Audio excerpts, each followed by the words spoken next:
और फिर हमारे एक दोस्त शाहिद खाकान आबासी भी हैं जिन्होंने बड़ी मुसीबतें झेली हैं।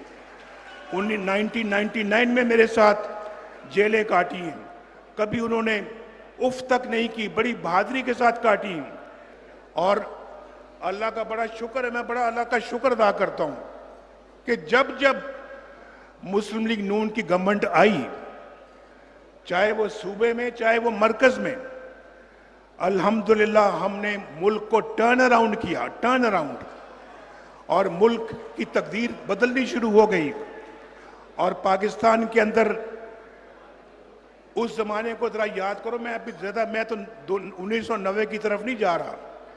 अगर वहां से काउंट करोगे, खलल अगर ना आता तो आज पाकिस्तान इस खित्ते की तो दूर की बात है, इस बर्रे आजम में एक मुनफरिद हैसियत रखता। ये हमें मान लेना चाहिए, ये आज मान लेना चाहिए कि हमने अपने पांव पे खुद कुल्हाड़ियां मारी। मैं ईमानदारी से कहता हूं, ईमानदारी के साथ, उस दिन प्रेसिडेंट क्लिंटन ने कहा जी हम नवाज शरीफ साहब $5 अरब दे रहे हैं आपको, $5 अरब, आप बराए मेहरबानी एटमी धमाके ना करें। हमारा जमीर खरीदने की कोशिश की गई, जमीर। देखिए, आपका नुमाइंदा अगर हूं तो फिर आपको भी थोड़ा सा मुझ पे एतमाद होना चाहिए, और अगर फख्र नहीं करना तो एतमाद तो करें आप। मैंने उनको कहा, मैंने कहा क्लिंटन साहब हमारे जमीर का सौदा ना करें, हम बिकने वाली कौम नहीं है।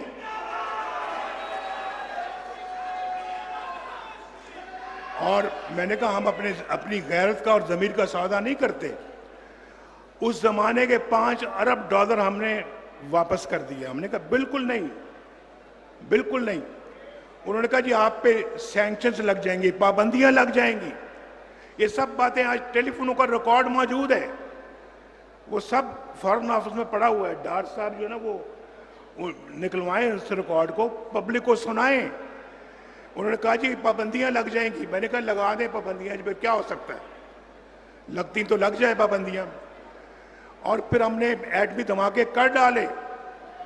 और अगर इस जैसा कोई बंदा उस वक्त होता तो कहता जी ठीक है जनाब, बिल्कुल माई बाप, आप $5 अरब दें, बाकी कौम को मैं खुद संभाल लूंगा, धमाके हम नहीं करेंगे। वो धमाके करना अल्लाह के फजल करम से एक बहुत बड़ा फैसला था। और वहां पर आप जानते हैं कि वहां इंडियन पार्लियामेंट में ये खबर दी गई कि पाकिस्तान ने 5 धमाकों से आज जवाब दे दिया है हमारे धमाकों का। उसके बाद फिर वाजपेयी साहब लाहौर तशरीफ लाए, याद है या नहीं याद है?